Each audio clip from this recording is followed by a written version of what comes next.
The Great Plains is also home to the most numerous species of large wild mammal on Earth. 30 million buffalo.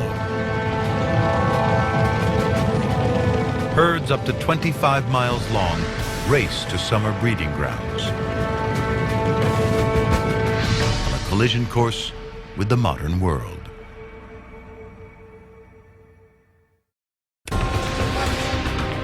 The railroad brings a new kind of hunter to the Great Plains, driven by profit, fresh from the carnage of the Civil War.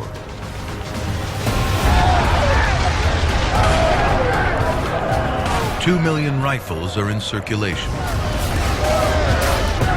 Over 1 million veterans trained to use them have a new target in their sights. Frank Mayer, Civil War vet, buffalo hunter.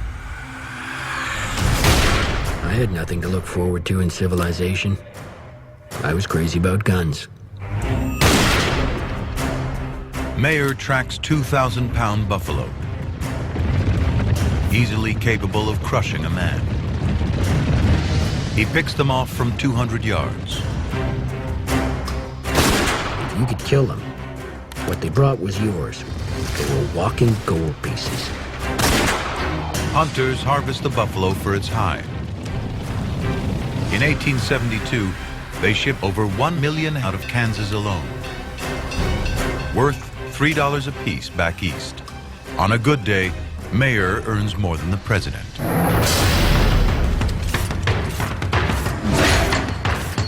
Factories use long strips of buffalo leather as drive belts.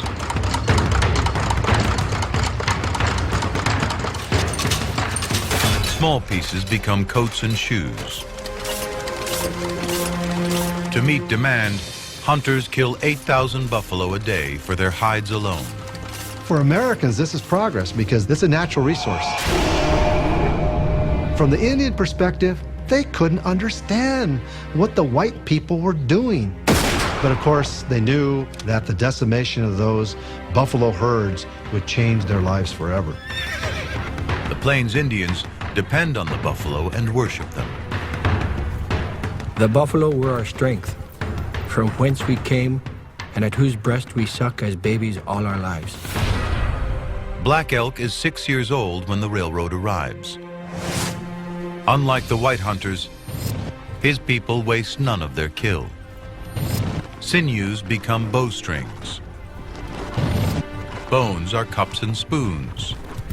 Skin is clothing, teepees, and coffins. Native Americans and buffalo have coexisted since the last ice age. Black Elk's ancestors hunted them on foot.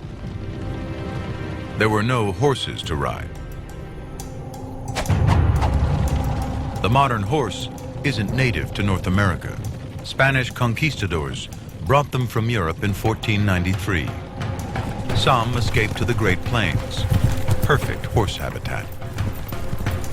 400 years later, over 1 million Mustangs run wild. Taming horses transforms the life of the Plains Indian. They become expert horsemen.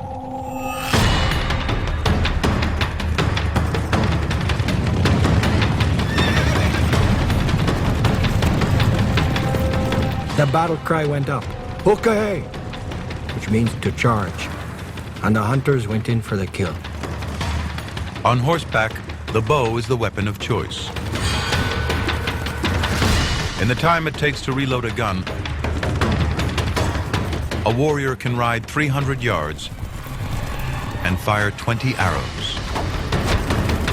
Buffalo can run at 35 miles an hour.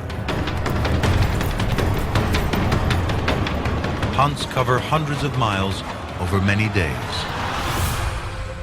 It can take 15 arrows to kill a buffalo. White hunters like Frank Mayer use a single cartridge. He aims for the lungs. A clean kill drops a buffalo without disturbing the herd.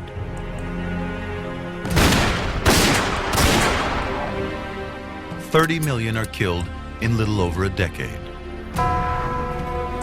After hunters take the hides, trainloads of men arrive to pick their carcasses. They make buttons from bones and grind down skeletons for fertilizer and porcelain.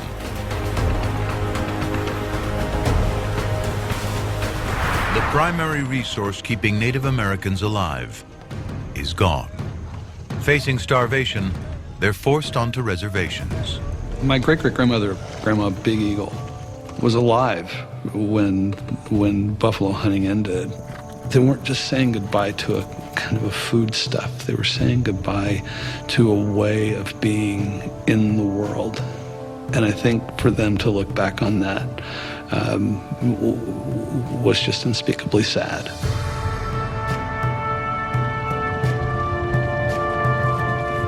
In 1889, just 85 wild buffalo exist in the whole United States.